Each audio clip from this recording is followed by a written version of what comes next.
LRS పై ప్రభుత్వం వైఖరికి నిరసనగా మెదక్ జిల్లా కేంద్రంలో అంబేద్కర్ చౌరస్తాలో బీఆర్ఎస్ పార్టీ అధ్యక్షురాలు మాజీ ఎమ్మెల్యే పద్మా దేవేందర్ రెడ్డి పార్టీ నాయకులతో కలిసి ఎల్ఆర్ఎస్ పై ధర్నా నిర్వహించడం జరిగింది. ఈ సందర్భంగా మాజీ ఎమ్మెల్యే గారు మాట్లాడుతూ ఎన్నికల్లో గెలవడం కోసం అడ్డగోలుగా హామీలిచ్చి అధికారంలోకి వచ్చిన తరువాత మాట మార్చడం కాంగ్రెస్ పార్టీకి అలవాటుగా మారిందన్నారు. అప్పుడు మా ప్రభుత్వం అధికారంలో ఉన్నప్పుడు అనేక అంశాలపై అడ్డగోలుగా మాట్లాడిన కాంగ్రెస్ పార్టీ ఈ రోజు మాత్రం అధికారంలోకి రాగానే నాలుక మడత పెడుతోందన్నారు. ఎల్ఆర్ఎస్ పేరుతో ప్రజలు దాచుకున్న సొమ్మును కాంగ్రెస్ పార్టీ నిలువున దోచుకోవడం కాదా అని ప్రశ్నించారు. పేద ప్రజల చెమట పైసలు ప్రభుత్వం కొల్లగొడుతోందని ధ్వజమెత్తారు. ప్రజల నుంచి 20,000 కోట్లు దోచుకోవడానికి సీఎం రేవంత్ రెడ్డి వేసిన ఎత్తుగడ ఇదా అన్నారు. 2020 అక్టోబర్ 10న అధికారంలోకి వస్తే ఎల్ఆర్ఎస్ ఉచితం చేస్తామని ఉత్తమన్న చెప్పిన మాటలు ఉత్తమాటలని అర్థమైపోయిందన్నారు. ఎల్ఆర్ఎస్ పై పోరాటం చేస్తామన్న కోమటిరెడ్డి మాటలు కోతలుగానే మిగిలిపోయాయని విమర్శించారు. జీరో ఎల్ఆర్ఎల్ఎస్ అని మాట ఎందుకు తప్పారన్నారు. డిసెంబర్ 9న రైతులకు 2 లక్షల రుణమాఫీ అన్నారు. మాట తప్పారు, మడమ తిప్పారు అన్నారు. రాష్ట్ర వ్యాప్తంగా 25.44 లక్షల మంది పైన ఈ భారం పడుతుందన్నారు.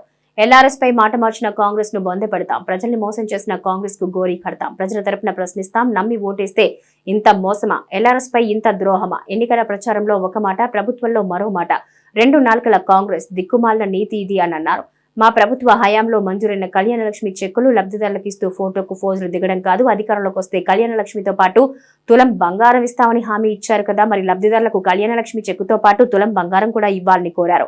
అనంతరం అడిషనల్ కలెక్టర్ ఎల్బి రమేష్ గారికి వినతి పత్రం అందించారు. ఈ కార్యక్రమంలో Zilla Parishad vice chairman M Lavanya Reddy, నియోజకవర్గ in charge Kantha Reddy Tirupati Reddy, municipal chairman Chandrapal, కౌన్సిలర్లు కృష్ణారెడ్డి, కొట్టాల విశ్వం, సులోచన, జయరాజ్, వసంతరాజ్, సమయుద్దీన్, మెదక్ నిజాంపేట ఎంపీపీలు రేరాంరెడ్డి, సిద్దిరాములు, మండల పార్టీ అధ్యక్షులు అంజగౌడ్, సిహెచ్ శ్రీనివాసరెడ్డి, పట్లూరి రాజు, సుధాకర్ రెడ్డి, నాయకులు సోములు, లక్ష్మారెడ్డి, రాగి అశోక్, లింగారెడ్డి, శ్రీధర్ యాదవ్, సలాం కృష్ణ, అంజద్, రామచంద్రారెడ్డి, జుబేర్, బట్టి, ఉదయ్, సాయిలు, కిషన్, బాలరాజు, మోహన్. నియోజకవర్గంలో మాజీ సర్పంచులు, కార్యకర్తలు అధిక సంఖ్యలో పాల్గొన్నారు.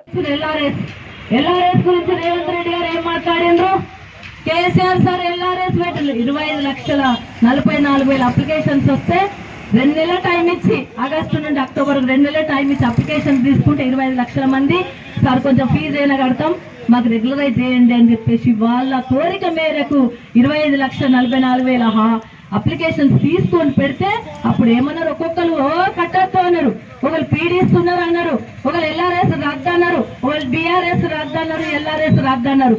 ఏకంగా ముఖ్యమంత్రి గారైతే రేవంత్ రెడ్డి గారైతే కేసీఆర్ గారు ఎంఆర్ఎస్ కూడా చేస్తారు, మ్యారేజ్ రిజిస్ట్రేషన్ స్కీమ్ కూడా పెడతారని మాట్లాడిండు. మరి ఇవాళ నువ్వేం చేస్తున్నావు రేవంత్ రెడ్డి గారు? మీరేం చేస్తుంది ఇప్పుడు? ఎల్ఆర్ఎస్ 31 లోపల కట్టపోతే కట్టుందని చెప్పేసి మళ్ళీ నోటీస్ ఇచ్చి మళ్ళీ వాళ్ళకి అప్లికేషన్ ఇచ్చి పెట్టుకున్న వాళ్ళందరికీ డబ్బులు కట్టించుకుంటున్నారు కదా. మరి ఎందుకు రద్దు చేస్తామని మాట ఇచ్చిన ఆమె ఏమైంది? అందుకే ఈరోజు ధర్నా, అందుకే ఈరోజు ఆమె నెరవేరేంత వరకు ఎట్టి పరిస్థితిలో ఎల్ఆర్ఎస్ డబ్బులు కట్టాల్సిన అవసరం లేదు. ఎల్ఆర్ఎస్ కు డబ్బులు కట్టించుకుంటే ఊరుకునే ప్రసక్తే లేదు. గ్యారంటీ ఇచ్చుడు అంటారు. డిసెంబర్ 9వ డేట్ నాడు 2 లక్షల రుణమాఫీ చేస్తాం, రాసి పెట్టుకోండి అన్నారు. ఏమైంది? డిసెంబర్ 9 ఇంకా రాలే వాళ్ళకు, ఇంకా డిసెంబర్ 9 అనేది వాళ్ళకి ఇంకా రాలే. మొన్న జనవరికి పెన్షన్లు ప్రతి నెల ఫస్ట్గా వేస్తామన్నారు పెన్షన్లు. జనవరి ఆయన తెగొట్టింది. జనవరిలో పెన్షన్లు వల్లే పెద్ద మనుషులు అడుగుని తెలుస్తుంది. జనవరిలో పెద్ద మనుషుల వల్లే ఒక నెల స్కిప్ చేసి పడేసిండు. ఆ పేరుతో ఈ పేరుతోని అటెనక ఇటెనక వెనక ముందన్నారు. ఆయన నెల రోజులు ఒక నెల పెన్షన్లే రాలే. మా మహాలక్ష్మి స్కీమ్ మా అక్క చెల్లెలకు అయితే అప్పుడు 2,500 వస్తున్నాయంటే ఎవరికైనా అనిపిస్తుంది 2,500 రూపాయలు నెలకి ఇస్తుండ్రు కదా, సరే ఓసారి చూద్దాం, మా కేసీఆర్ మంచిగా ఉన్నాడు, అన్ని మంచి పనులు చేస్తాడు కానీ 2,500 ఇస్తారు కదా చూద్దామని చెప్పేసి మహాలక్ష్మి స్కీమ్ నమ్మితే ఏది మీ మహాలక్ష్మి స్కీము ఎక్కడున్నది? అంటే ప్రతి ఒక్క హామీని కూడా నెరవేర్చే పరిస్థితులు లేరు. రైతు బంధు, రైతులైతే వాళ్ళ కష్టం చూడలేక గౌరవ కేసీఆర్ గారు మిషన్ కాకిత ద్వారా చెరువులు మంచిగా వేసి చుక్క ఒడిసిపట్టి ఆ చెరువులను మంచిగా వేసి నీళ్ళిచ్చి, కాళేశ్వరం ప్రాజెక్టు నీళ్ళిచ్చి, రైతు బంధు కూడా రైతులకు పెట్టుబడికి అప్పుల పాలు కావద్దని చెప్పి ఎకరానికి 5,000 రూపాయలు ఇస్తే మేము 15,000 ఇస్తాం, మేము 20,000 ఇస్తాం, మేము 30,000 ఇస్తాం అని మాట ఇచ్చి ఎలక్షన్లు ఏరు దాటదాకా ఓడమల్లప్ప, ఏరు దాటంగానే ఓడమల్లప్ప దాకా తెప్పను దాటిచ్చిన తెప్పని తగలబెట్టే రకం లెక్క మీరందరూ కూడా కాంగ్రెస్ పార్టీ వాళ్ళందరూ కూడా ఈ విధంగా ప్రజలను మోసం చేస్తా ఉన్నారు. ఊరుకోం. ప్రజల మంచిగా ఉంటేనే ప్రజల ఇచ్చిన హామీలు నిలబెట్టుకోవాల్సిందే. నిలబెట్టుకోకపోతే ప్రజల పక్షాన్ని నిలబెడతాం. మాకు ధర్నాలు కొత్త కాదు, ఈ రాష్ట్ర రోకలు కొత్త కాదు, ఉద్యమాలు కొత్త కాదు. 2001లో జెండా పట్టినప్పుడే డిసైడ్ చేసుకొని వచ్చినాం. ప్రజల పక్షాన్ని నిలబెడతాం, ప్రజలకి ఏ హామీ ఇచ్చినామో ఆ హామీ నెరవేరుస్తామన్నాం. తెలంగాణ తెస్తామని చెప్పినాం, తెలంగాణ తెచ్చి ప్రజల చేతిలో పెట్టినాం. అభివృద్ధి చేస్తామన్నాం, జిల్లాలు ఏర్పాటు చేసి అభివృద్ధి చేసినాం. నీళ్ళు ఇస్తామన్నాం, ఇచ్చినాం. రేపు రాబోయే కాలంలో కూడా ప్రతిపక్షంలో కూర్చున్నప్పటికీ కూడా ప్రజల తీర్పును శిరసావహిస్తాం. తప్పకుండా ప్రతిపక్ష పాత్ర పోషిస్తాం. ప్రతి హామీని అమలయ్యేంత వరకు కూడా ఊరుకునే ప్రసక్తి లేదు. ఆషామాషిగా తీసుకోం, మేము ప్రజల పక్షాన నిలబడతాం. ఇప్పటికే ప్రజలందరూ కూడా అంటా ఉన్నారు, అమ్మ రైతు బంధు వల్లే జర ఏమన్నా చేయండి. నెరవేరాలంటే మన స్టేట్ బడ్జెట్ కాదు, పక్క స్టేట్ బడ్జెట్ అయినా సరిపోతుంది. 2 స్టేట్ల బడ్జెట్ అయినా సరిపోయి హామీలు ఏం కావు. ఇవేవి అమలయ్యేటి కావు. ఇక ముందు మనం తప్పకుండా ప్రజాక్షేత్రంలో ఉండి ధర్నాలు, రూపాయలు సైకిల్ చేయాల్సి వస్తుంది. ఓ పర్మనెంట్ ఏంటో 200-300 కుర్చీలు చెప్పామని చెప్పి పద్మమ్మ కూడా చెప్తా ఉన్నా. ఈ ధర్నా చౌక్ అప్పుడు నేను పార్టీ అధ్యక్షుడు కాంగ్రెస్ ఉన్నప్పుడే ధర్నా చౌక్ చేసాం. ఇప్పుడు మాకు బాగా ఉపయోగపడేటుంది. తప్పకుండా మా ప్రజాక్షేత్రంలో ఉందాం. త్వరలోనే ఒక వారం 10 రోజుల్లో నోటిఫికేషన్ రాబోతా ఉంది. ఎంపీ అభ్యర్థిగా ఎవరికి టికెట్ ఇచ్చినా అందరం కలిసి తప్పకుండా భారీ మెజార్టీతో మెలకెళ్తామని చెప్పి నేను తెలియజేసుకుంటా ఉన్నా. కార్యకర్తలు ఎప్పుడూ ఔదర్యపడాల్సిన అవసరం లేదు.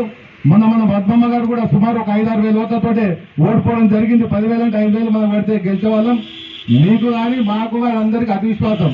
మన కోర్ కార్డు ఎక్కడైతే మంచిగా పండుకున్నాం, బ్రహ్మాండంగా పద్మమ్మ గెలుస్తుంటే నేను ఒక్కరిని చేయకపోతే ఏమవుతుంది, నువ్వు ఒక్కరిని చేయకపోతే ఏమైతే అనుకుంటూ ఈ దానికి వచ్చింది. కాబట్టి రేపు రాబోయే ఎలక్షన్లలో తప్పకుండా అందరం కష్టపడదాం. అందరం కష్టపడి సరే బంపర్ మెజార్టీని మెదక్కేసిస్తే వాళ్ళకు కూడా కాంగ్రెస్ వాళ్ళకు కూడా మేము తప్పు చేస్తున్నాం, కొంచెం బుద్ధి వస్తుంది.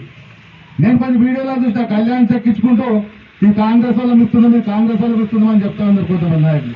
అవన్నీ పాత చెప్పులు. కాంగ్రెస్ వాడి తెంబడి తులం బంగారం కూడా ఇవ్వాలి కదా. కాంగ్రెస్ వాడితే తులం బంగారం కూడా ఎదిగేయాలి. మరి తులం బంగారం ఏంటివే ఏదో కాంగ్రెస్ చెప్పానా, లేకపోతే వాడు ఇప్పుడే మేము అడ్డుపడమా. కాబట్టి వెబ్బి కావు. రేపు ఎంపీ ఎలక్షన్లలో మహిళలే తిరగబడతారు. ఏ ఒక్క నాయకుడు వచ్చి కూడా ఇవాళ గ్రామాలలో ప్రచారం చేసే పరిస్థితి లేదు. ఎవరు ఆశ్చర్యపడాల్సిన అవసరం లేదు. 10 సంవత్సరాలు వాళ్ళకి అపోజిషన్ కొట్లాడినా మీతో పాటు ఇంకో 5 సంవత్సరాలు కొట్టడానికి నేను కూడా రెడీ ఉన్నా. ఎవరు ఆశ్చర్యపడకండి. రేపు ఎంపీ ఎలక్షన్లు అయిపోయిన మీ ఎన్నికలు వస్తాయి. మీ కష్ట సుఖాలలో పాలు పంచుకుంటాం, మీతో పాటు అడుగులు అడిగేస్తాం. మీరు మేము అందరం కలిసి ఇంకొక 5 సంవత్సరాలు కానీ మన కేసీఆర్ చెప్పినప్పుడు ముందు పోతే ప్రియమే, ఒకవేళ పోకపోతే 5 సంవత్సరాల్లో కూడా ప్రజాక్షేత్రంలో ఉందాం. మీతో పాటు మేము అందరం కలిసి పనిచేస్తామని తెలియజేసుకుంటూ